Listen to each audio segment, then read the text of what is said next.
मैंने उससे कह दिया अगर तुम्हारी रेनोवेशन की वजह से हमारी दुकान का कोई नुकसान होगा तो उसकी मुरम्मत तुम करवा के दोगे। फिर वो मान गया? कैसे नहीं मानता? जमाल भाई बात उसूल की है, अगर ज्यादा जिद करता तो मैं उसे मार्केट के सर के पास बुलवा लेता। अरे बच्चों छोड़ो ना, ये दुकान की बातें दुकान पे छोड़ा करो, उस झंझट से निकलो। अब घर आए हो तो घर की बात करो ना। घर वालों पर तो आपको छोड़ा हुआ है ना पप्पू, इन्हें क्या फिक्र घर की। हजरा भाभी हम उसी के बारे में बात करेंगे ना जिससे हमारा वास्ता पड़ेगा। अब ये घर गृहस्थी में क्या दिलचस्पी हमारी? अरे भाई घर गृहस्थी में ना सही, घर वालों में तो है ना। घर वाले तो पूछे बगैर ही अपडेट कर देते हैं, बात बात पे फोन आ जाता है मुझे तो।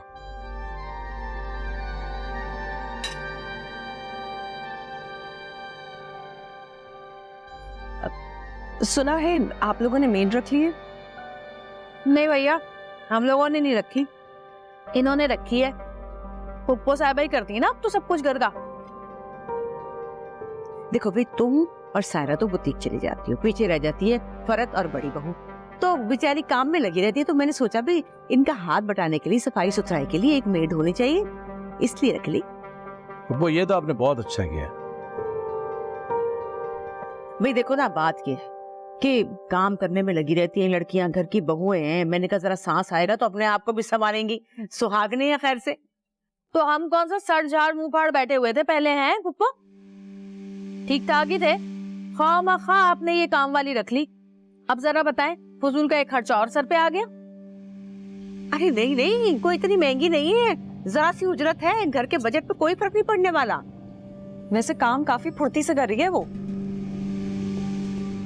और फिर मैंने सोचा कि घर में लड़ाइयाँ किस लिए होती हैं, ये काम काज की वजह से। भाई उसने नहीं किया, इसने नहीं किया, मेरी बारी तेरी बारी।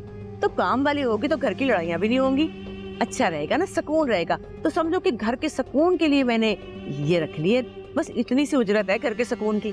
कहीं मुकम्मल सुकून ही ना हो जाए पप्पू।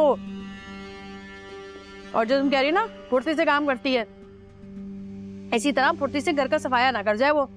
अरे बेशुमार ऐसी वारदातें हो रही हैं शहर में, खबरें नहीं सुनते तुम लोग? घर वालों को बेहोश करके ये काम वालियां सारा का सारा सफाया करके ले जाती हैं घर का।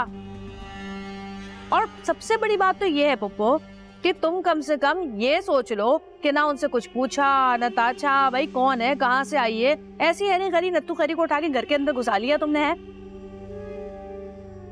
अब इतनी भी पागल नहीं हो गई। सायरा कागज दीजिए जरा, दिखाइए, दिखाओ, मैं जमाल को दिखाओ। है देखो,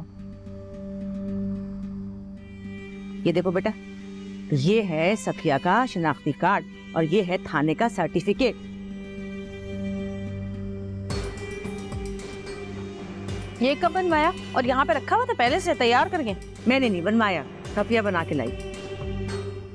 छोड़े रहने दे अम्मा, जरा को नहीं पता ना कि आजकल मुलाजमीन जो है वो अपने डॉक्यूमेंट्स जमा कराते हैं काम से पहले, अब समझ जाएगी। इनके घर में तो पूरी फौज थी ना नौकरों की, इसलिए इनको ज्यादा पता है। पता तो सब कुछ ही है। लो बेटा ये तुम्हें दे दिया मैंने, फिर भी तुम अपनी तरफ से तस्दीक करवा लो अपना, जरा सुकून ले लो अपना, तुम्हें भी सुकून आ जाए और तसल्ली हो जाए जरा को भी। अरे अम्मा तस्दीक कराने की क्या जरूरत है, आपने रखिए, ठीक ही होगा फैसला। हाँ और वैसे भी इतने सारे अरे गरे हमारे घर में आके बस गए हैं, तो एक काम वाली और सही। अरे भाई ये सफिया ने मुझे मुहैया किया है तो मैंने उसे घर में घुसने दिया है ना। मैं को पागल हूँ कि अरे गरे को घर में घुसने दूं? मेरा भी घर है, मुझे भी अकल है, मैं भी बड़ी हूँ। पप्पू आपने जो कुछ भी किया ना घर की भलाई के लिए किया है। वो फुरट्टू तोतों की आवाजें आ रही हैं आजकल बहुत। मुझे तो नहीं आ रही। गौर से सुनो,